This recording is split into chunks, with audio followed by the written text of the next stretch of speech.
കേരള രാഷ്ട്രീയത്തിന്റെ അതികായൻ കെ എം മാണി വിടവാങ്ങിയിരിക്കുന്നു. മുൻമന്ത്രി കെ എം മാണി അന്തരിച്ചു. കേരളത്തിൽ ഏറ്റവും കൂടുതൽ മന്ത്രിയായിരുന്ന വ്യക്തിയാണ്. കൊച്ചിയിലെ സ്വകാര്യ ആശുപത്രിയിൽ 4:57 അദ്ദേഹം അന്ത്യശ്വാസം വലിച്ചത്. ഈ ഘട്ടത്തിൽ പ്രമുഖരായ ഒരു നിര ആളുകളെ തന്നെ അതിഥികളായി നമ്മളോടൊപ്പം ഞങ്ങൾ പ്രതീക്ഷിക്കുന്നു. ചെറിയാൻ ഫിലിപ്പ് ആദ്യഘട്ടത്തിൽ നമ്മളോടൊപ്പം ചേരുന്നുമുണ്ട്. ആദ്യം ഞങ്ങളുടെ പ്രതിനിധി സാലി മുഹമ്മദിലേക്ക് പോവുകയാണ്. സാലി, കൊച്ചിയിലെ ഏറ്റവും പുതിയ വിവരങ്ങൾ പങ്കുവയ്ക്കൂ.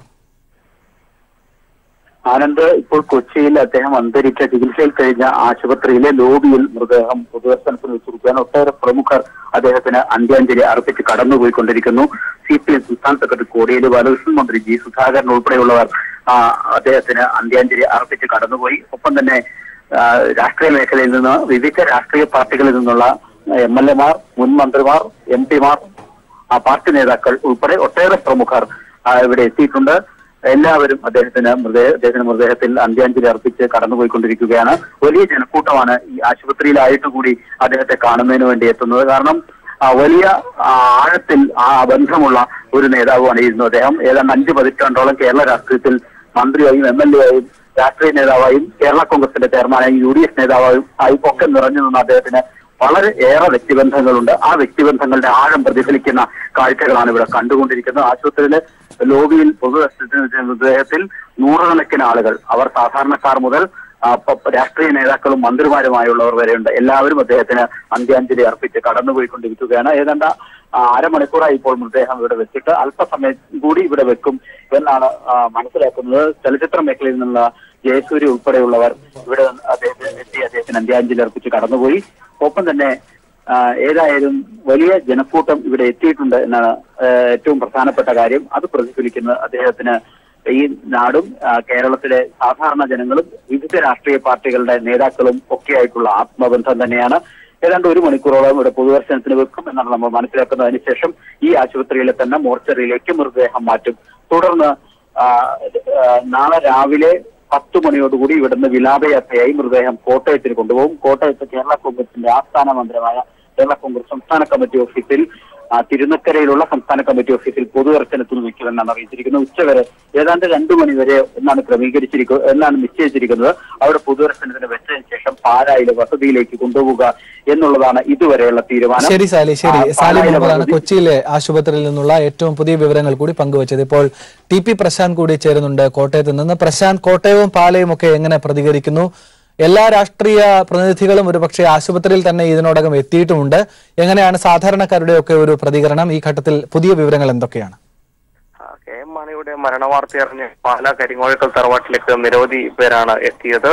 കെ എം മാണിയുടെ പല രാഷ്ട്രീയ സസ്പെൻസുകൾക്കും വേദിയായി തറവാട്ടുമുറ്റം ഞൊടിയിടയിൽ നിറയുന്ന ഒരു കാഴ്ചയായിരുന്നു. തടിച്ചുകൂടിയ എല്ലാവർക്കും ഇവിടെ പങ്കുവെക്കാനുണ്ടായിരുന്നത് കെ എം മാണിയുമായിട്ടുള്ള അല്ലെങ്കിൽ അവരുടെ പ്രിയപ്പെട്ട മാണിസാറുമായിട്ടുള്ള സ്നേഹബന്ധത്തിന്റെ ഓർമ്മകൾ മാത്രമാണ്. അതിനിടെ പാലാ മണ്ഡലത്തിലായിരുന്നു ഇന്ന് LDF സ്ഥാനാർത്ഥിയുടെ പര്യടനം. ആ പര്യടനം നിർത്തിവെച്ച് LDF സ്ഥാനാർത്ഥി VN വാസവനും പാലായിലെ കെ എം മാണിയുടെ വസതിയിലെത്തി പ്രവർത്തകരെ കണ്ടു. അതിനുശേഷം അവരുമായി ആശയവിനിമയവും മറ്റു കാര്യങ്ങളും എല്ലാം തന്നെ നടത്തിയിരുന്നു. ഇപ്പോ ഈ കെ എം മാണിയുടെ വസതിയിലെത്തിയിട്ടുള്ള മറ്റു പ്രവർത്തകരെല്ലാവരും അല്ലെങ്കിൽ നാട്ടുകാരും എല്ലാവരും ചേർന്ന് മൗനജാഥയായി പാലാ നഗരത്തിലേക്ക് പിന്നീട് പോവുകയായിരുന്നു. എന്തായാലും നാളെ രാവിലെ 10 മണിക്ക് അവിടുത്തെ അതായത് കൊച്ചിയിലെ സ്വകാര്യ ആശുപത്രിയിൽ നടക്കുന്ന മൃതദേഹം ആദ്യം കോട്ടയം പാർട്ടി ഓഫീസിൽ തുടർന്ന് തിരുനക്കരയിലുമാണ് പൊതുദർശനത്തിൽ വെക്കുമെന്നാണ് അറിയുന്നത്. ഉച്ചയ്ക്ക് ശേഷമാണ് അത് പാലായിലെ വസതിയിലേക്ക് പൊതുദർശനത്തിൽ വയ്ക്കും. അതിനുശേഷം മറ്റന്നാൾ ഉച്ചയ്ക്ക് 2:30 പാലാ കത്തീഡ്രൽ പള്ളിയിൽ സെമിത്തേരിയിൽ സംസ്കരിക്കും എന്നുള്ളതാണ് നമുക്ക് ലഭ്യമായിട്ടുള്ളത്. എന്തായാലും പാലയെ സംബന്ധിച്ച് ഒരു കനത്ത നഷ്ടമാണ് കെ എം മാണിയുടെ ഒരു വിയോഗം. ശരി പ്രശാന്ത്, ശരി. കൂടുതൽ വിവരങ്ങൾക്ക് വീണ്ടും TP പ്രശാന്തിലേക്ക് എത്താം കോട്ടയത്ത്. ഇപ്പോൾ നമ്മളോടൊപ്പം ചെറിയാൻ ഫിലിപ്പും ആന്റണി രാജുവും ആദ്യഘട്ടത്തിൽ ചേരുന്നു. രണ്ടുപേരും ഒരുപക്ഷെ കെ എം മാണിയെ കുറിച്ച് ചോദിക്കുമ്പോൾ അല്ലെങ്കിൽ ഒരുപക്ഷെ ചോദ്യങ്ങളില്ലാതെ തന്നെ ഒരുപാട് കാര്യങ്ങൾ മനസ്സിൽ തള്ളി വരുന്ന സമയമായിരിക്കണം ഇത്. ചെറിയാൻ ഫിലിപ്പിലേക്ക് ആദ്യഘട്ടത്തിൽ പോവുകയാണ്. ചെറിയാൻ ഫിലിപ്പ്, എന്താണ് പുതിയ ഒരുപക്ഷെ എല്ലാ രാഷ്ട്രീയ നേതാക്കളും പ്രതികരിക്കുന്നതിൽ ഒരു സമാനമായ ഒരു നിരീക്ഷണം? പഠന വിധേയമാക്കേണ്ട അല്ലെങ്കിൽ പഠിക്കേണ്ട ഒരു രാഷ്ട്രീയ വ്യക്തിത്വം, ഒരു രാഷ്ട്രീയ ചരിത്രം ആണ് കെ എം മാണി എന്നാണ് പുതിയ തലമുറയ്ക്ക്. അങ്ങനെ കൂടി വിലയിരുത്തി താങ്കൾക്ക് പറയാനാകുന്ന ഓർമ്മകൾ? ചെറിയാൻ ഫിലിപ്പ്. ശ്രീ കെ എം മാണി കേരള രാഷ്ട്രീയത്തിലെ ഒരു വിസ്മയമായിരുന്നു. മറ്റ് പല രാഷ്ട്രീയ നേതാക്കന്മാരുമായി അദ്ദേഹത്തെ താരതമ്യപ്പെടുത്താൻ പറ്റില്ല. കാരണം വേറിട്ടൊരു വ്യക്തിത്വം. ശ്രീ കെ എം മാണിക്ക് സമാനമായി കെ എം മാണി മാത്രമേ ഉള്ളൂ. അദ്ദേഹം കോൺഗ്രസ് പ്രവർത്തകനായി രാഷ്ട്രീയം ആരംഭിച്ചു. കേരള കോൺഗ്രസിൻ്റെ ആവിർഭാവം മുതൽ അതിൻ്റെ നേതാവാണ്. പക്ഷേ കേരള കോൺഗ്രസ് രാഷ്ട്രീയം എന്ന് പറയുന്നത് ആദ്യകാലഘട്ടത്തിൽ KM ജോർജ് ചെയർമാനും ബാലകൃഷ്ണപിള്ള വൈസ് ചെയർമാനുമായിരുന്നെങ്കിലും കേരള കോൺഗ്രസ് രാഷ്ട്രീയം 70-കൾ മുതൽ ഇപ്പോൾ വരെ നോക്കുമ്പോൾ അതിൻ്റെ കേന്ദ്രബിന്ദു KM മാണിയായിരുന്നു. മാണിയെ അനുകൂലിച്ചും പ്രതികൂലിച്ചുമുള്ള രാഷ്ട്രീയമാണ് പലപ്പോഴും കേരള കോൺഗ്രസിൽ ഉണ്ടായിരുന്നത്. അതിനേക്കാളേറെ അദ്ദേഹം നിയമസഭയിൽ ഒരു മണ്ഡലത്തെ 52 വർഷമായി പ്രതികരിക്കുന്നു. അതൊരു അത്ഭുതമാണ്. സാധാരണഗതിയിൽ എത്ര വലിയ പ്രഗത്ഭരായാലും നമ്മുടെ ജനാധിപത്യ ചരിത്രത്തിൽ 50 വർഷം അല്ലെങ്കിൽ നീണ്ടു നിൽക്കുക എന്ന് പറയുന്നത് വളരെ പ്രയാസമാണ്. മാത്രമല്ല ആദ്യത്തെ 2 തെരഞ്ഞെടുപ്പുകൾ അദ്ദേഹം ജയിച്ചത് ഒരു ത്രികോണ മത്സരത്തിലാണ്. അന്ന് കേരള കോൺഗ്രസ് ഉണ്ടായപ്പോൾ കോൺഗ്രസിൽ നിന്ന് വേർപെട്ടു. കോൺഗ്രസ് ആണെങ്കിൽ പ്രത്യേകം നിൽക്കുന്നു. സപ്തകക്ഷി മുന്നണി 67 സപ്തകക്ഷി മുന്നണി EMS നേതൃത്വത്തിൽ നിൽക്കുന്നു. പാലായിൽ 2 സപ്തകക്ഷി മുന്നണിയെയും കോൺഗ്രസിനെയും വെല്ലുവിളിച്ചുകൊണ്ട് അദ്ദേഹം ജയിച്ചു. 70-ലും 2 മുന്നണിയായി. അതായത് സപ്തകക്ഷി മുന്നണിയുടെ ഭാഗമായിരുന്ന CPI മുസ്ലിം ലീഗും എല്ലാം കോൺഗ്രസിനോടൊപ്പം ചേർന്ന് ഐക്യമുന്നണിയും അപ്പുറത്ത് ഇടതുപക്ഷ മുന്നണിയും 2 മുന്നണികൾ തമ്മിൽ വന്നപ്പോൾ 2 മുന്നണികളുടെയും മധ്യത്തിൽ നിന്നുകൊണ്ട് പാലായിൽ ജയിച്ചു. അന്ന് MM ജേക്കബിനോട് ചെറിയ വോട്ടുകൾക്കാണ് വിജയിച്ചത്. പിന്നീട് അദ്ദേഹം മുന്നണികളുടെ ഭാഗമായിട്ടാണ് മാറിയെങ്കിൽ പോലും പാലായിലെ ഭൂരിപക്ഷം എന്ന് പറയുന്നത് കൂടിക്കൊണ്ടിരുന്നതല്ലായി കുറഞ്ഞിട്ടില്ല. അപൂർവം ചില സന്ദർഭങ്ങളിൽ മാത്രമാണ് അദ്ദേഹം പ്രതിസന്ധികളെ നേരിട്ടത്.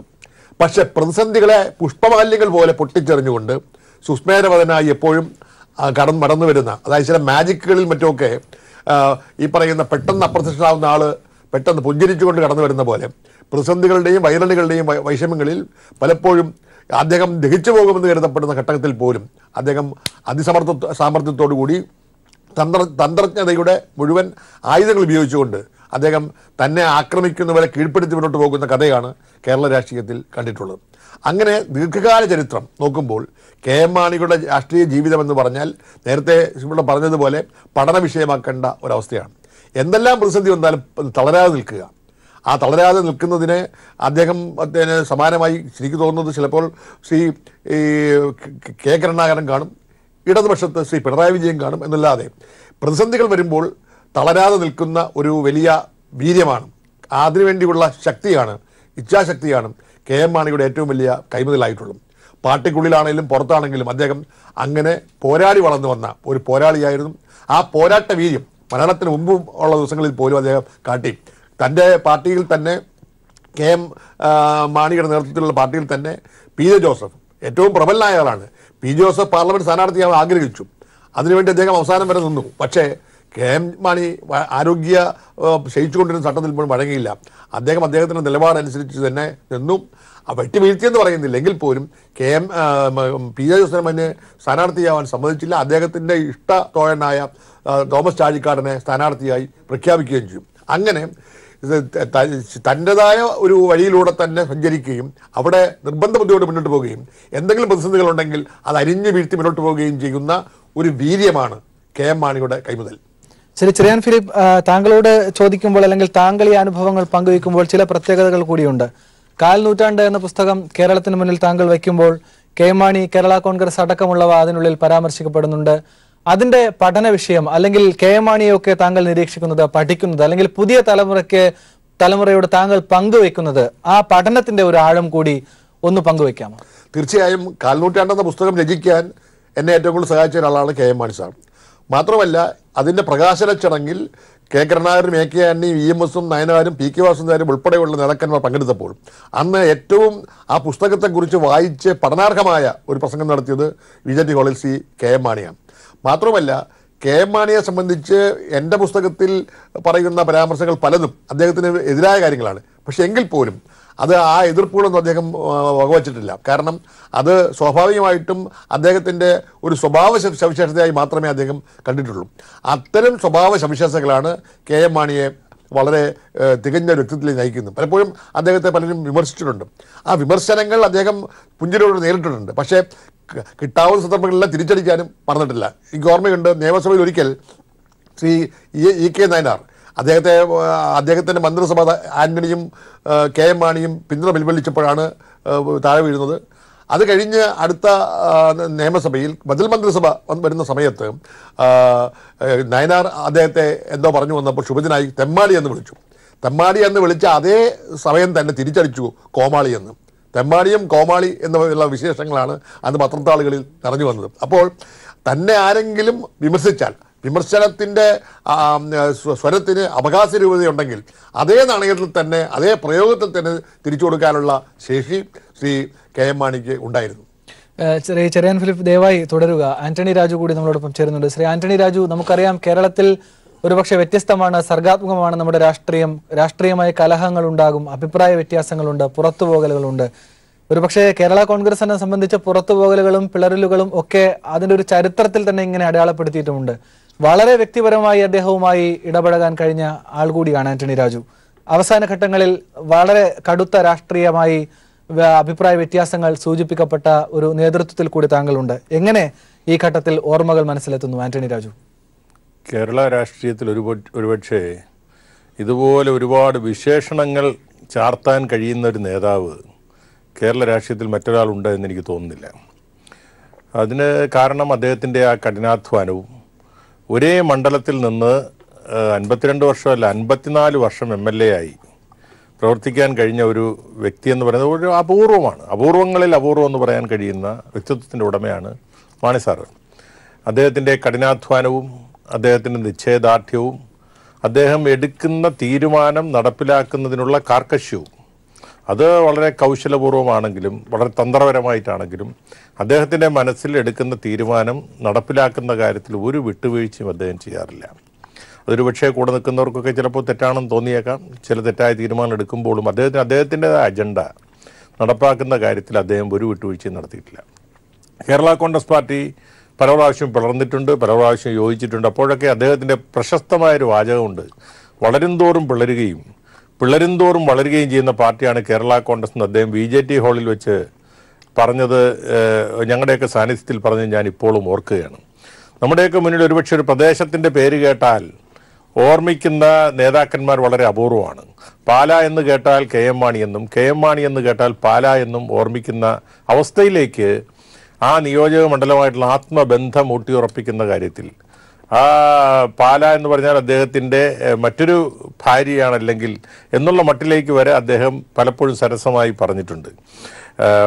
വളരെ തെരഞ്ഞെടുപ്പ് രാഷ്ട്രീയങ്ങളിലൊക്കെ തന്നെ വളരെ സീറ്റ് വാങ്ങുന്ന കാര്യത്തിലും വാങ്ങാതിരിക്കുന്ന കാര്യത്തിലും ഒക്കെ തന്നെ അദ്ദേഹം പ്രകടിപ്പിക്കുന്ന വളരെ കൗശലപരമായ നീക്കങ്ങളൊക്കെ അത് നടത്തിയിട്ടുണ്ട്. അദ്ദേഹം ഇത്ര ഒരു കഠിനാധ്വാനം എന്ന് പറഞ്ഞു കഴിഞ്ഞാൽ രാത്രി വളരെ പാതിരാത്രി കഴിയുന്നത് വരെ ഇരുന്ന് എഴുതി കുത്തിക്കുറിച്ച് വളരെ ചെറിയ ചെറിയ കാര്യങ്ങൾ പോലും എപ്പോഴും കുത്തിക്കുറിച്ച് മനഃപ്പാടമാക്കി അദ്ദേഹം പിന്നെ അത് കഴിയുമ്പോൾ അതെടുത്ത് ആ പേപ്പർ ചുരുട്ടിക്കളഞ്ഞ് വീണ്ടും എഴുതി അങ്ങനെ എഴുതി ഒരു നല്ലൊരു ഡ്രാഫ്റ്റ് ഉണ്ടാക്കുന്ന കാര്യത്തിലൊക്കെ അദ്ദേഹം കാണിക്കുന്ന ഒരു എപ്പോഴും ഒരു വിദ്യാർത്ഥി രാഷ്ട്രീയത്തിൽ അദ്ദേഹം എനിക്ക് തോന്നുന്നത് എപ്പോഴും ഒരു വിദ്യാർത്ഥിയായിരിക്കാനാണ് ആഗ്രഹിച്ചിട്ടുള്ളത്. എപ്പോഴും വായിക്കാനും പഠിക്കാനും കാര്യങ്ങൾ മനസ്സിലാക്കാനും. നിയമസഭയിലൊക്കെ തന്നെ എനിക്ക് അദ്ദേഹത്തോടൊപ്പം ഇരിക്കാനുള്ള ഭാഗ്യം ഉണ്ടായിട്ടുണ്ട്. നിയമസഭയിലൊക്കെ തന്നെ അദ്ദേഹം പ്രതിപക്ഷത്തിരിക്കുമ്പോൾ ഗവൺമെൻറ്റിനെതിരെ ചെറിയ വിഷയങ്ങളെപ്പോലും അദ്ദേഹം അതിന് വലിയ ഗൗരവത്തോടെ അവതരിപ്പിച്ച് നമുക്കൊക്കെ ആ വിഷയം എടുക്കുമ്പോൾ ഒരു ചെറുതെന്ന് തോന്നിയാലും പക്ഷേ അദ്ദേഹം അവതരിപ്പിച്ച് കഴിയുമ്പോൾ അദ്ദേഹത്തിൻ്റെ അവതരണ ശൈലിയിലും അദ്ദേഹത്തിൻ്റെ അവതരണ രീതിയിലുമൊക്കെ അവതരിപ്പിച്ച് കഴിയുമ്പോൾ ആ വിഷയം ഒരു വലിയൊരു വിഷയമാക്കി നിയമസഭയ്ക്കകത്തൊക്കെ മാറ്റിയെടുക്കാൻ അദ്ദേഹത്തിന് എപ്പോഴും കഴിഞ്ഞിട്ടുണ്ട്. അതുപോലെ തന്നെ കേരള കോൺഗ്രസ് പാർട്ടി പ്രതിസന്ധികൾ ഉണ്ടായപ്പോഴൊക്കെ തന്നെ അദ്ദേഹം അഭിപ്രായം ചോദിക്കുന്ന കാര്യത്തിൽ അതിനകത്ത് വലിപ്പച്ചെറുപ്പം നോക്കാതെ ശരിയായ രീതിയിൽ അഭിപ്രായം പറയാൻ കഴിയുന്ന ആളുകളോട് അഭിപ്രായം ചോദിക്കുന്ന കാര്യത്തിൽ അദ്ദേഹം ഒരിക്കലും ഒരു കുറവ് കാണിച്ചിട്ടില്ല. അല്ലെ അദ്ദേഹം അതിനുവേണ്ടി മടി കാണിക്കാറില്ല. അദ്ദേഹത്തിൻ്റെ ഒരു കഴിഞ്ഞ മന്ത്രിസഭാ കാലഘട്ടത്തിലാണ് ഒരുപക്ഷെ അദ്ദേഹം രാഷ്ട്രീയ ജീവിതത്തിലെ ഏറ്റവും വലിയ പ്രതിസന്ധിയെ നേരിട്ടത്. ആ നേരിട്ട സന്ദർഭത്തിൽ അദ്ദേഹം അദ്ദേഹത്തിൻ്റെ രാജിയിലേക്ക് നീങ്ങുന്ന ഒരവസ്ഥയുണ്ടായി. അന്ന് കാലത്തെ മുതൽ വൈകുന്നേരം വരെ അദ്ദേഹത്തിൻ്റെ വീട്ടിൽ പാർലമെൻ്ററി പാർട്ടി യോഗവും സ്റ്റിയറിംഗ് കമ്മിറ്റി യോഗവും സ്റ്റിയറിംഗ് കമ്മിറ്റി യോഗം ചേർന്നു. അപ്പോൾ ഞങ്ങളൊക്കെ കാലത്ത് മുതൽ പങ്കെടുത്ത യോഗത്തിൽ ഒരു നിർണായക ഘട്ടം വന്നപ്പോൾ അദ്ദേഹവും PJ ജോസഫ് സാറും CF തോമസും മാത്രമായി ഒരു മുറിയിൽ അടച്ചിട്ട മുറിയിലിരുന്ന് ഏതാണ്ട് ദീർഘനേരം സംഭാഷണം നടത്തിക്കൊണ്ടിരുന്നു. അതിനിടയ്ക്ക് ആ കമ്മിറ്റിയിൽ നിന്ന് ആ മുറിയിലേക്ക് എന്നെ അദ്ദേഹം വിളിച്ചു വരുത്തി അരമണിക്കൂറോളം ഞങ്ങൾ നാലുപേരും മാത്രമായിരുന്നു സംസാരിച്ചെന്ന് മാത്രമല്ല അത് കഴിഞ്ഞ് രാത്രി അദ്ദേഹം രാജിവെക്കുന്നതിന് തൊട്ട് മുമ്പ് അന്തിമമായിട്ട് ആ തീരുമാനം എടുക്കുന്നതിന് മുമ്പ് പി ജോസ് സാറും മാണി സാറും ജോസ് കെ മാണിയും ഞാനും കൂടി അടച്ചിട്ട മുറിയിലിരുന്നത് ഏതാണ്ട് ഒരു 1.25 മണിക്കൂർ നേരം കേരള രാഷ്ട്രീയം എല്ലാം മാണി സാറിൻ്റെ വീടും മാണി സാറിൻ്റെ തീരുമാനം അറിയാൻ ആകാംക്ഷയുടെ കാലത്തെ മുതൽ കാത്തിരുന്ന ആ നിർണായകമായ നിമിഷങ്ങളിൽ ആ തീരുമാനം വരുന്നതിന് തൊട്ട് മുമ്പുള്ള ഏറ്റവും അവസാനത്തെ ചർച്ച യഥാർത്ഥത്തിൽ അദ്ദേഹവും ജോസ് കെ മാണി ഞാനുമായിട്ടാണ് അടച്ചിട്ട മുറിയിൽ നടത്തിയത്. അതിനുശേഷം 5 മിനിറ്റ് കഴിഞ്ഞപ്പോൾ അദ്ദേഹം പുറത്തിറങ്ങിയാണ് അദ്ദേഹത്തിൻ്റെ രാജിവാർത്ത പ്രഖ്യാപിച്ചത്. അതുപോലെ തന്നെ കസ്തൂരിരംഗൻ വിഷയം ഉണ്ടായപ്പോൾ വളരെ സങ്കീർണമായി കേരള രാഷ്ട്രീയത്തെ പിടിച്ചുലയ്ക്കും മന്ത്രിസഭ തന്നെ താഴെ പോകുന്നുള്ളൊരു ഘട്ടത്തിലേക്ക് എത്തിയ സന്ദർഭത്തിൽ ആ കസ്തൂരിരംഗൻ വിഷയം അവതരിപ്പിക്കുവാൻ അത് ഏറ്റെടുക്കുവാനൊക്കെ പ്രേരിപ്പിക്കുകയും അതിൽ എങ്ങനെ കാര്യങ്ങൾ അവതരിപ്പിക്കണമെന്ന് ഞങ്ങളോടൊക്കെ പറയുകയും എന്ന് മാത്രമല്ല നിർണായകമായ ഘട്ടങ്ങളിൽ അതിനെക്കുറിച്ചുള്ള അഭിപ്രായങ്ങൾ പറഞ്ഞു കഴിയുമ്പോൾ ആ അഭിപ്രായങ്ങളെയൊക്കെ പറഞ്ഞു കഴിയുമ്പോൾ വിളിച്ച് അഭിനന്ദിക്കാനും അതിൻ്റെ ഒന്നുകൂടി ആ അഭിപ്രായത്തിൻ്റെ ഡീറ്റെയിൽസ് ഞങ്ങളോടൊക്കെ ചോദിച്ച് മനസ്സിലാക്കാനും ഒക്കെ അദ്ദേഹം കാണിച്ചിരുന്ന താല്പര്യം എന്ന് പറയുന്നത് വളരെ വലുതാണ്. അതുപോലെ തന്നെ ഈ അദ്ദേഹത്തിൻ്റെ രാജിയിലേക്ക് വഴിവെച്ച വിവാദമുണ്ടായപ്പോൾ അതുമായി ഏതാണ്ട് 1.5-2 വർഷക്കാലം ദീർഘമായി അദ്ദേഹത്തിന് വേണ്ടി അദ്ദേഹത്തിൻ്റെമായി ബന്ധപ്പെട്ട വിഷയത്തിൽ അദ്ദേഹത്തിനെ ഡിഫെൻഡ് ചെയ്തുകൊണ്ട് സംസാരിക്കാൻ ഒരുപാട് അവസരം കിട്ടിയ ഒരു വ്യക്തി എന്നുള്ള നിലയ്ക്ക് ആ ചർച്ചകളിൽ പങ്കെടുക്കുന്നതിന് മുമ്പും ശേഷവും ഒക്കെ തന്നെ പല പ്രാവശ്യവും വിളിച്ച് അതുമായി ബന്ധപ്പെട്ട കാര്യങ്ങൾ ചർച്ച ചെയ്യുവാനും പറയുന്ന രീതിയെ അഭിനന്ദിക്കുവാനും ആ എടുക്കുന്ന ഡിഫൻസിനെ വളരെ ശക്തമായി സപ്പോർട്ട് ചെയ്യാനും ഒക്കെ കാണിച്ചൊരു താല്പര്യം എന്ന് പറയുന്നത് അദ്ദേഹം അതൊരു വലിയൊരു മനുഷ്യനാണ്. കാരണം വെച്ചാൽ ദീർഘകാലം കേരള രാഷ്ട്രീയത്തിൽ തന്നെ ഇത്രയേറെ കാലം MLA ആയിരുന്ന ഒരാളില്ല, ഇത്രയേറെ കാലം ദീർഘകാലം മന്ത്രിയായിരുന്ന ഒരാളില്ല എന്ന് മാത്രമല്ല മുഖ്യമന്ത്രിയുടെ കസേര പോലും അദ്ദേഹത്തിൻ്റെ അരികിൽ വരെ ഏതാണ്ട് പല സന്ദർഭങ്ങളിലും എത്തിയിട്ടുണ്ട്. കപ്പിനും ചുണ്ടിനുമിടയ്ക്ക് മുഖ്യമന്ത്രി കസേര നഷ്ടപ്പെട്ട ഒരാളാണ് മാണി സാറ്.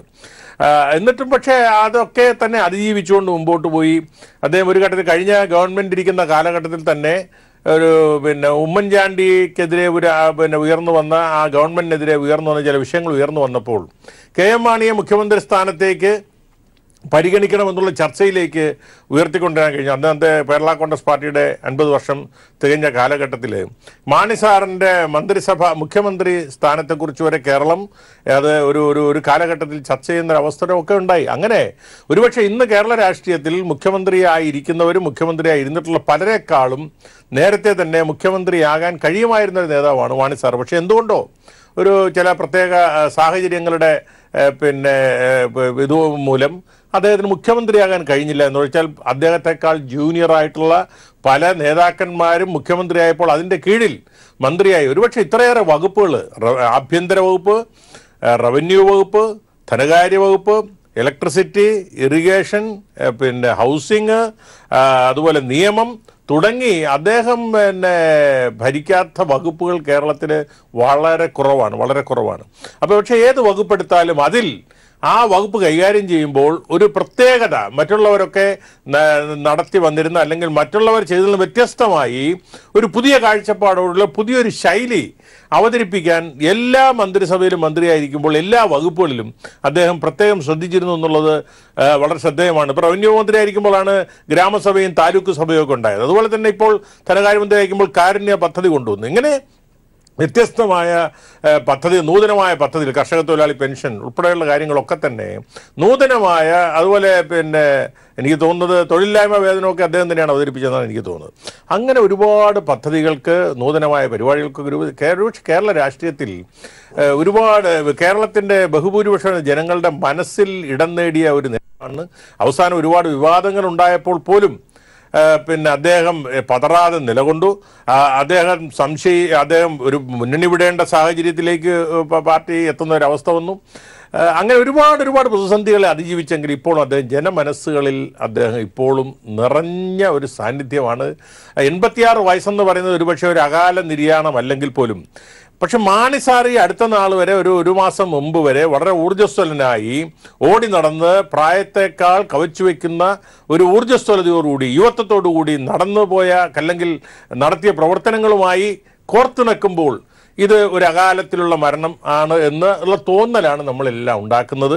തീർച്ചയായിട്ടും കേരള രാഷ്ട്രീയത്തിന് മാത്രമല്ല, കേരള കോൺഗ്രസ് രാഷ്ട്രീയത്തിനും കേരള രാഷ്ട്രീയത്തിനും ഒക്കെ തന്നെ വലിയ ഒരു നഷ്ടമാണെന്ന കാര്യത്തിൽ യാതൊരു സംശയമില്ല.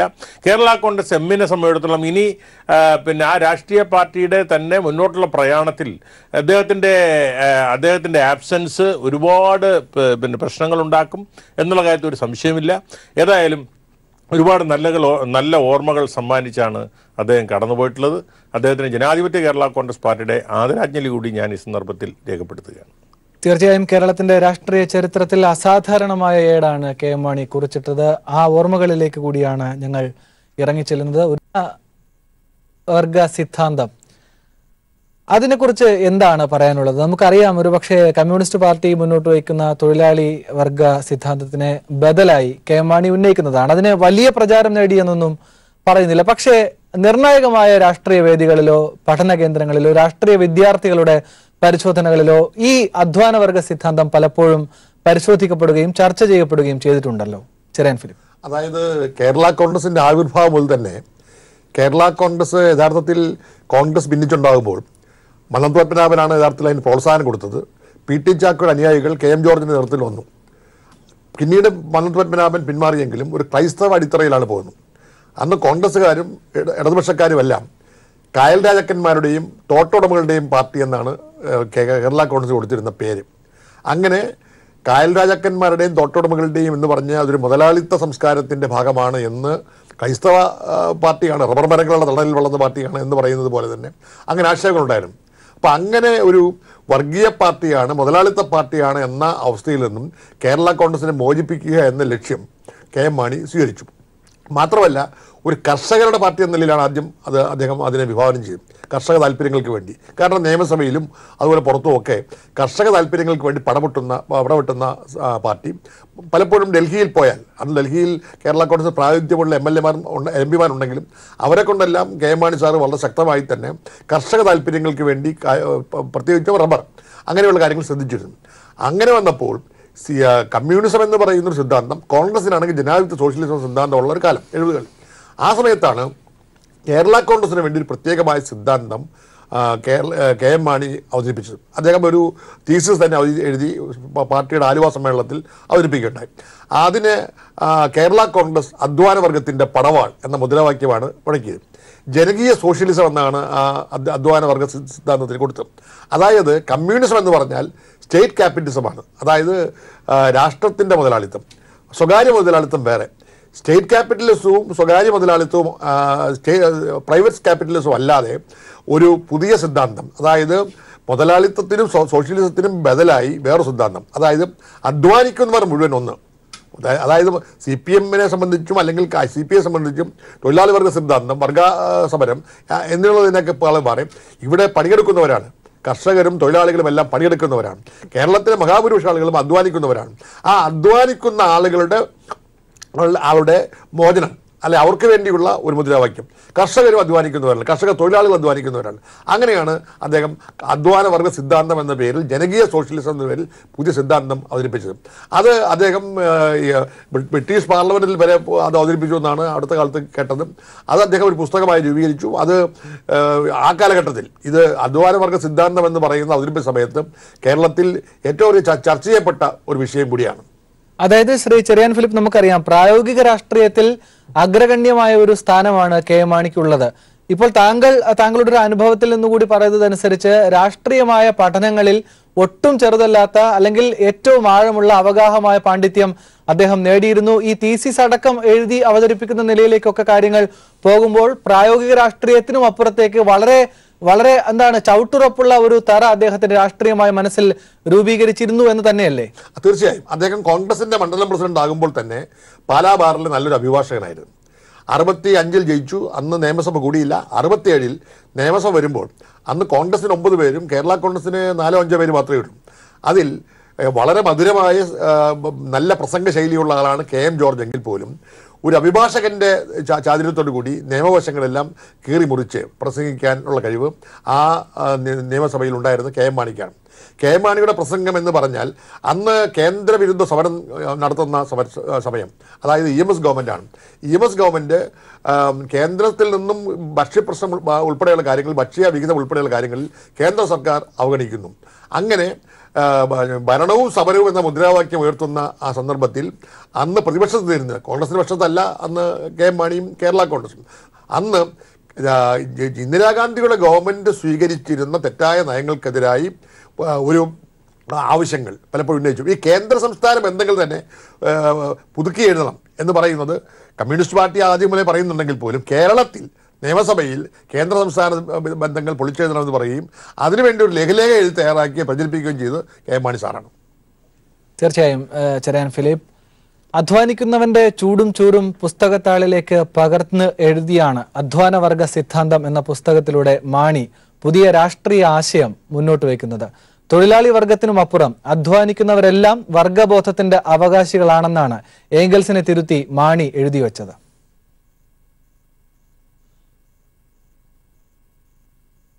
തലങ്ങൾക്കും അപ്പുറത്ത് വിയർപ്പൊഴുക്കുന്നതിന്റെ അധ്വാനബോധത്തിന്റെ നേർക്കാഴ്ചയും പകർന്നെഴുത്തുമാണ് കേവലം കേരളത്തിൽ മാത്രം ഒതുങ്ങുന്ന കർഷക പാർട്ടി നേതാവ് കെ എം മാണി രാഷ്ട്രീയ കേരളത്തിനായി കുറിച്ചിട്ട അധ്വാനവർഗ സിദ്ധാന്തം. വർഷങ്ങളായി കർഷകർക്ക് വേണ്ടി പ്രവർത്തിച്ചതിന്റെ അനുഭവ സമ്പത്തിൽ നിന്നും നേടിയെടുത്ത അറിവും മുതലാളി തൊഴിലാളി വർഗങ്ങളെ നിർവചിക്കുന്നതിൽ മാർക്സിസത്തിന് തെറ്റുപറ്റിയെന്ന ചിന്തയുമാണ് മാണിയുടെ അധ്വാനവർഗ സിദ്ധാന്തത്തിന്റെ പിറവിക്ക് കാരണമായത്. സമൂഹത്തെ സോഷ്യലിസ്റ്റ് അടിസ്ഥാനത്തിൽ പരിവർത്തനപ്പെടുത്താൻ കഴിയുന്ന യഥാർത്ഥ ശക്തി അധ്വാനവർഗമാണെന്നും മാണി തന്റെ പുസ്തകത്തിൽ ഓർമ്മിപ്പിക്കുന്നു. ഇന്ത്യയുടെ പ്രത്യേകത കണക്കിലെടുത്ത് തൊഴിലാളികളും അധ്വാനവർഗത്തിൽപ്പെടുന്ന കൃഷിക്കാരും ഉൾപ്പെടെ മറ്റെല്ലാ വിഭാഗങ്ങളും തമ്മിലുള്ള യോജിപ്പും വർഗ സമന്വയവുമാണ് വേണ്ടതെന്ന ആശയമാണ് കെ എം മാണി മുൻപോട്ട് വയ്ക്കുന്നത്. ചുരുക്കത്തിൽ ചൂഷണരഹിത സമൂഹം കെട്ടിപ്പടുത്തുക, അധ്വാനവർഗത്തിന് ഉത്തേജനം പകരുക, വർദ്ധിത സമ്പത്ത് വിളയിക്കുക, നീതിപൂർവമായ വിതരണം ഉറപ്പുവരുത്തുക, നീതിനിഷ്ഠമായ വികസനം കൈവരുത്തുക തുടങ്ങി 5 വസ്തുതകളാണ് മാണിയുടെ അധ്വാനവർഗ സിദ്ധാന്തം വിഭാവനം ചെയ്യുന്നത്. രാഷ്ട്രീയത്തിലുള്ളവർക്കും രാഷ്ട്രീയം പഠനവിഷയമായവർക്കും മാണിയുടെ അധ്വാനവർഗ സിദ്ധാന്തം വലിയ മുതൽക്കൂട്ടാണ്. News bureau, Thiruvananthapuram. ശ്രീ ആന്റണി രാജു, താങ്കൾ നേരത്തെ സൂചിപ്പിച്ചതുപോലെ പാലായ്ക്ക് ഹൃദയത്തിൽ സ്ഥാനം നൽകിയ നേതാവ്, ഇതിന് സമാനമായ ചില വിശേഷണങ്ങളാണ് താങ്കൾ നേരത്തെ നടത്തിയത്. ഇതിപ്പോൾ PJ ജോസഫിന്റെ ഒരു പ്രതികരണമാണ്, പാലായ്ക്ക് ഹൃദയത്തിൽ സ്ഥാനം നൽകിയ നേതാവെന്ന്. ഇനി എന്താണ് പാലയിലെ മുന്നോട്ടുള്ള ആ സ്ഥാനത്തിന് പകരമുള്ള ഇരിപ്പിടം, അതിന്റെ മുന്നോട്ട് പോക്ക്? നോക്കൂ, പാലയിൽ നിന്ന് കേരളമാകെ അറിയപ്പെടുന്ന അനിഷേധ്യനായ ഒരു സിംബലായി കെ എം മാണി മാറുകയായിരുന്നു.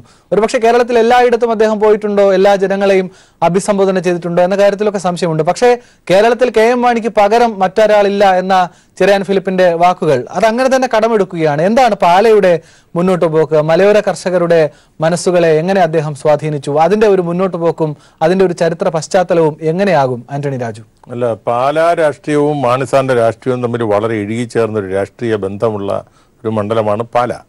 അദ്ദേഹത്തെ സംബന്ധിച്ചിടത്തോളം അദ്ദേഹത്തിൻ്റെ ജീവിതത്തിൻ്റെ ഏറ്റവും നല്ലൊരു പങ്ക്, രാഷ്ട്രീയ ജീവിതത്തിൻ്റെ ഏറ്റവും പ്രധാനപ്പെട്ട പങ്കെല്ലാം നിർവഹിക്കാൻ തന്നെ പാല ഒരു ഘടകമായി മാറി എന്നുള്ളതൊരു വസ്തുതയാണ്. ഇനി ആരവിടെ ജയിച്ചു വന്നാലും മാണിസാറിന് പകരമായി വെക്കാൻ കഴിയുന്ന, അതിന് തുല്യമായി വെക്കാൻ കഴിയുന്ന മറ്റൊരാളെ പാലായിൽ ഇനി ആ പാർട്ടി വിചാരിച്ചാലല്ല, ഒരു പാർട്ടി വിചാരിച്ചാലും കൊണ്ടുവരാൻ കഴിയില്ല.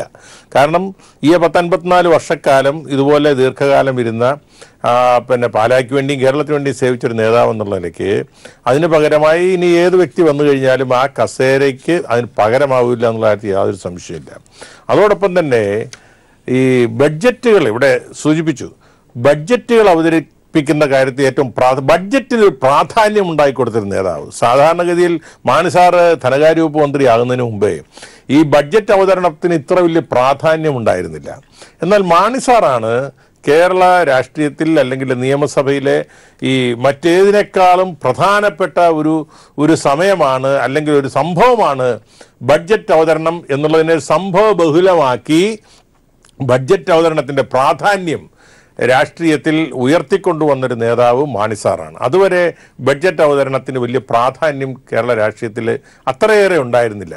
അതുപോലെ തന്നെ വ്യക്തിപരമായി പറയുമ്പോൾ അദ്ദേഹത്തെ സംബന്ധിച്ച് അദ്ദേഹത്തിന് നല്ല വടിവൊത്ത ഡ്രസ്സ്, വസ്ത്രമാണ്. അദ്ദേഹത്തെ പറഞ്ഞ് കേട്ടിട്ടുള്ള 5-6 പ്രാവശ്യം അദ്ദേഹം കുളിക്കുമെന്നാണ്. അതുപോലെ തന്നെ അദ്ദേഹം വസ്ത്രം മാറ്റുകയും ചെയ്യും. അത്ര വെടിപ്പോടുകൂടി നല്ല എപ്പോഴും നല്ല പ്രസരിപ്പോടുകൂടി എപ്പോഴും നല്ല സജീവമായി പിന്നെ എത്ര താമസിച്ചുറങ്ങാൻ കിടന്നാലും എണീറ്റ് കഴിയുമ്പോൾ നല്ല പ്രസരിപ്പോടുകൂടി വരുന്ന നേതാക്കന്മാരുടെ എണ്ണം വളരെ വളരെ അപൂർവമാണ്. ഇവിടെ ചെറിയാൻ ഫിലിപ്പ് സൂചിപ്പിച്ച പോലെ കർഷകനെയും കർഷക തൊഴിലാളിയെയും ഒരു നാണയത്തിൻ്റെ 2 വശങ്ങളാണെന്നുള്ള ഒരു പുതിയ സിദ്ധാന്തം കേരള രാഷ്ട്രീയത്തിൽ അവതരിപ്പിച്ച നേതാവ് മാണി സാറാണ്. അതുവരെ കേരളത്തിൽ കർഷകരും കർഷക തൊഴിലാളിയും തമ്മിലൊരു പോരാട്ടമായിരുന്നു. കൃഷിഭൂമി കൃഷിയിടത്ത് മുതലാളിയും തൊഴിലാളിയും എന്നുള്ള വേർതിരിവ് വളരെ ഉണ്ടാകുകയും അവർ തമ്മിലൊരു സംഘർഷത്തിൽ പോയിരുന്നൊരു കാലഘട്ടത്തിൽ കർഷകനും കർഷക തൊഴിലാളിയും ഒരു നാണയത്തിൻ്റെ 2 വശങ്ങളാണ്. അവരൊന്നിച്ച് യോജിച്ചു പോകേണ്ടവരാണ്. അവരുടെ രണ്ടുപേരുടെയും പ്രശ്നങ്ങൾ ഒന്നാണ്. ആ പ്രശ്നങ്ങൾക്ക് പരിഹാരം കാണാൻ ഭിന്നിച്ച് നിൽക്കുകയല്ല, രണ്ടുപേരും കൂടി യോജിച്ച് നിന്നുകൊണ്ട് പ്രവർത്തിക്കണം എന്നുള്ളൊരു പുതിയ മുദ്രാവാക്യം ഉയർത്തിക്കൊണ്ട് വന്നതുവഴി കാർഷിക മേഖലയിൽ അതുവരെ നിലനിന്നിരുന്ന സംഘർഷത്തിന് ഒരു പരിധിവരെ പിന്നെ പരിഹാരമുണ്ടാക്കാനും ആ മേഖല കുറെ കൂടി സൗമ്യമായി ഐക്യത്തോടുകൂടി യോജിപ്പോടുകൂടി പോകാൻ കഴിയുന്ന ഒരു അന്തരീക്ഷം ഉണ്ടാക്കിയത് ഒരുപക്ഷെ കർഷകനും കർഷക തൊഴിലാളിയും ഒരു നാണയത്തിൻ്റെ 2 വശങ്ങളാണെന്നുള്ള ആ ഒരു നിലപാടും പ്രഖ്യാപനവും ഒക്കെ തന്നെയാണ്. പാലായെ സംബന്ധിച്ചിടത്തോളം ഇനിയിപ്പോൾ സ്വാഭാവികമായിട്ട് ഒരു ഉപതെരഞ്ഞെടുപ്പിലേക്ക് പാലാ നീങ്ങും. പാലായിൽ സ്ഥാനാർത്ഥി ആരാകുമെന്നുള്ളതിനെക്കുറിച്ച് എനിക്ക് വ്യക്തിപരമായി ഇപ്പോൾ തന്നെ ഒരു സൂചനയുണ്ട്. പക്ഷേ ഞാനിതിപ്പോൾ ഈ സന്ദർഭത്തിൽ ഞാനിത് പറയുന്നില്ല, കാരണം ഈ സന്ദർഭത്തിൽ പറയുന്നത് ശരിയല്ല.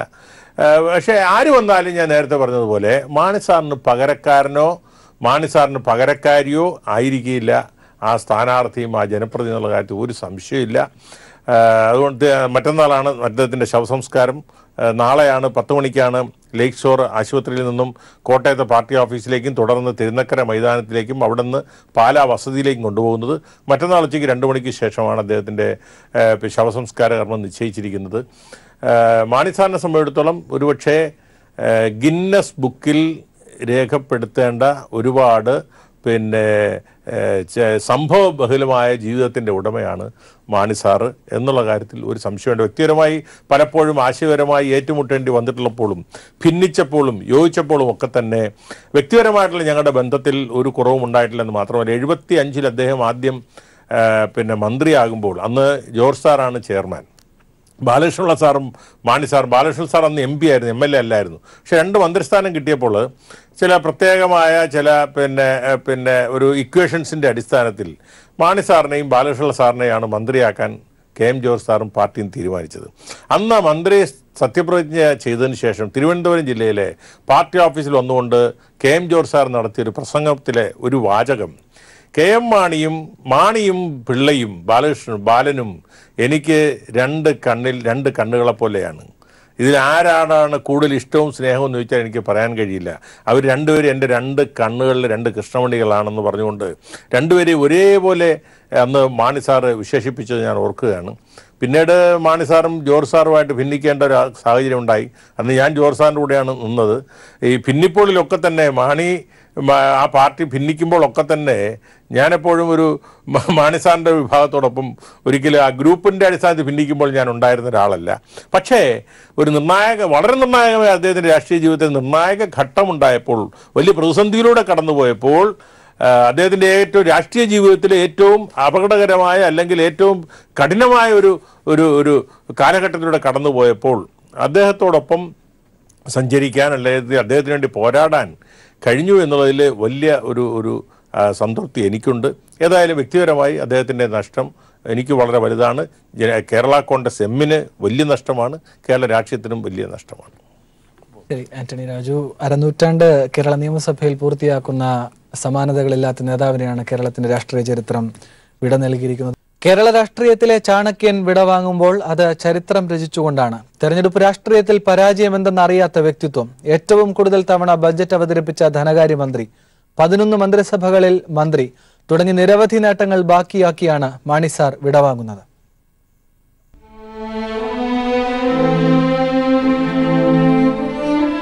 കോട്ടയം ജില്ലയിലെ മീനച്ചിൽ താലൂക്കിലെ മരങ്ങാട്ടുപള്ളിയിൽ കർഷക ദമ്പതികളായിരുന്ന തൊമ്മൻ മാണിയുടെയും ഏലിയാമ്മയുടെയും മകനായി 1933 ജനനം. Trichinopoly saint Joseph college, Madras law college എന്നിവിടങ്ങളിൽ നിന്നും പഠനം പൂർത്തിയാക്കി. ഹൈക്കോടതി ജഡ്ജി പി ഗോവിന്ദമേനോന്റെ കീഴിൽ 1955 മുതൽ കോഴിക്കോട് അഭിഭാഷകനായി ഔദ്യോഗിക ജീവിതത്തിന് തുടക്കം കുറിച്ചു. പിന്നീട് രാഷ്ട്രീയത്തിൽ സജീവമായി. കോൺഗ്രസ് പ്രവർത്തകനായിട്ടായിരുന്നു രാഷ്ട്രീയ ജീവിതത്തിന് തുടക്കം കുറിച്ചത്. 1960-64 കോട്ടയം ജില്ലാ DCC പ്രസിഡന്റായി. 1959 KPCC അംഗം.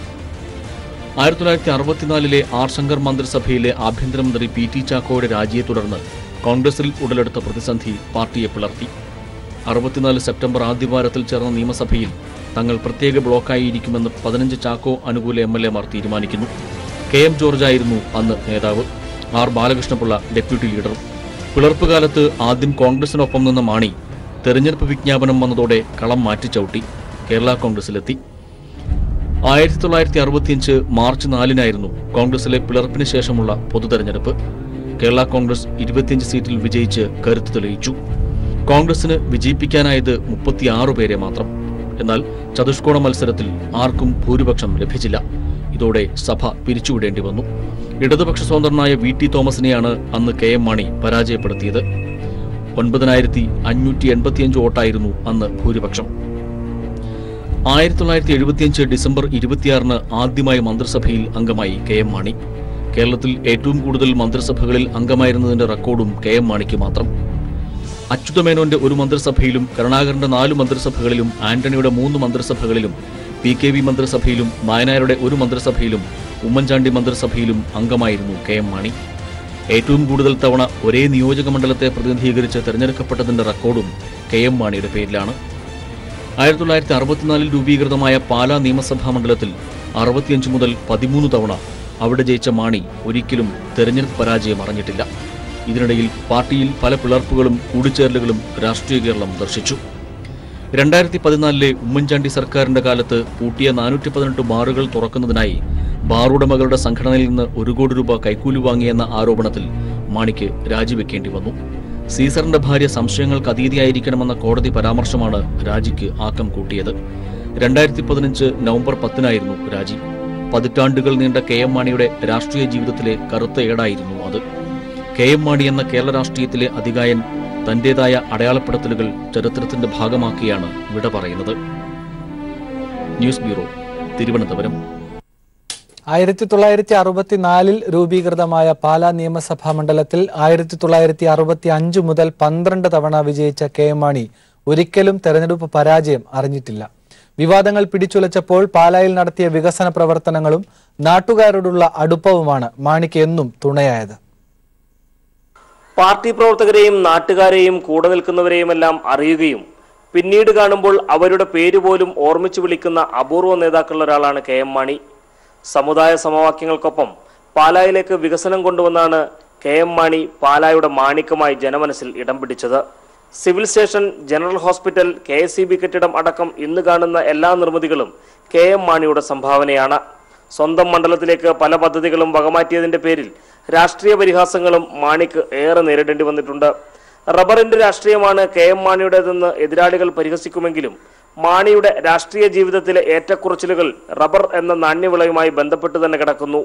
മണ്ഡലത്തിൽ നടപ്പാക്കിയ വികസന പ്രവർത്തനങ്ങൾ കൊണ്ട് തന്നെയാണ് 2016 ബിജു രമേശ് ഉയർത്തിയ ബാർക്കോട വിവാദത്തിനിടയിലും 12ാം തവണയും KM മാണിക്ക് പാലയിൽ നിന്നും ജയിക്കാനായത്. TP Prasanth, news bureau, Kottayam. റെക്കോർഡുകളുടെ തോഴനായിരുന്നു എന്നും KM മാണി. സംസ്ഥാനത്ത് ഏറ്റവും അധികം തവണ ബജറ്റ് അവതരിപ്പിച്ചതും ധനമന്ത്രിയായതും ഏറ്റവും കൂടുതൽ തവണ മന്ത്രിയായതും അദ്ദേഹമാണ്. NTPCയുടെ സഹായത്തോടെ സംസ്ഥാനത്ത് 200 മെഗാവാട്ട് ശേഷിയുള്ള കുറ്റിയാടിപ്പാടം സ്ഥാപിക്കും. കൂടാതെ 22 മെഗാവാട്ട് ശേഷിയുള്ള കാറ്റാടിപ്പാടം, കാറ്റാടിയിൽ നിന്നും ഇലക്ട്രിസിറ്റി ഉത്പാദിപ്പിക്കുന്ന കാറ്റാടിപ്പാടം. ജനവിധി തേടിയപ്പോഴെല്ലാം പാലായിലെ ജനം മാണിക്കൊപ്പമായിരുന്നു. തന്റെ ജനത തന്നോടൊപ്പമുണ്ടാകുമെന്ന ആത്മവിശ്വാസമാണ് KM മാണിയെ വ്യത്യസ്തനാക്കിയത്.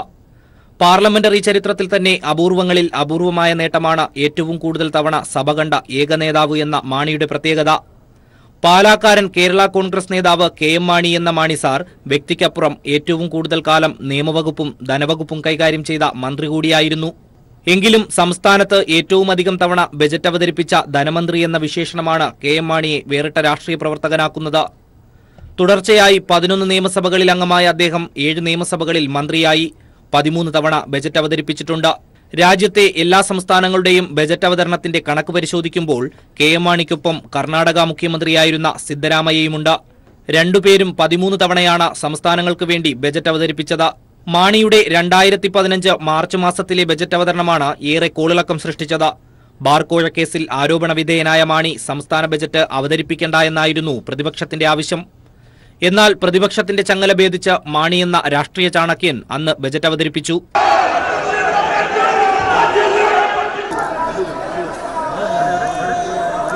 ബജറ്റ് വിറ്റ് പണമുണ്ടാക്കിയെന്ന് ആരോപണം പേറുന്ന മാണി ബജറ്റ് അവതരിപ്പിക്കേണ്ടെന്ന് രാഷ്ട്രീയ കേരളം പറഞ്ഞപ്പോഴും മാണി കുലുങ്ങിയില്ല. പലതവണ രാഷ്ട്രീയമായി തിരിച്ചടികൾ നേരിട്ടെങ്കിലും പാലാക്കാർ തങ്ങളുടെ മാണി സാറിനെ തള്ളിപ്പറഞ്ഞിട്ടില്ല. ഭൂരിപക്ഷത്തിൽ കുറവുണ്ടായെങ്കിലും 2016 പാലയിൽ നിന്ന് മാണി ജയിച്ച് സഭയിലെത്തി. പിന്നീട് UDF വിട്ട് സഭയിൽ പ്രത്യേക ബ്ലോക്കിൽ ഇരിപ്പുറപ്പിച്ചതും മാണി എന്ന രാഷ്ട്രീയക്കാരന്റെ തന്ത്രമായി കാണാം. ഏറ്റവും കൂടുതൽ തവണ ഒരേ നിയോജക മണ്ഡലത്തെ പ്രതിനിധീകരിച്ച് തെരഞ്ഞെടുക്കപ്പെട്ട കെ.എം. മാണി എന്ന മാണിസാർ 1964 രൂപീകൃതമായ പാലാ നിയമസഭാ മണ്ഡലത്തിൽ 1965 മുതൽ 13 തവണയും പരാജയത്തിന്റെ കൈപ്പറഞ്ഞിട്ടില്ല. Rinu Sreedhar, news bureau, Thiruvananthapuram.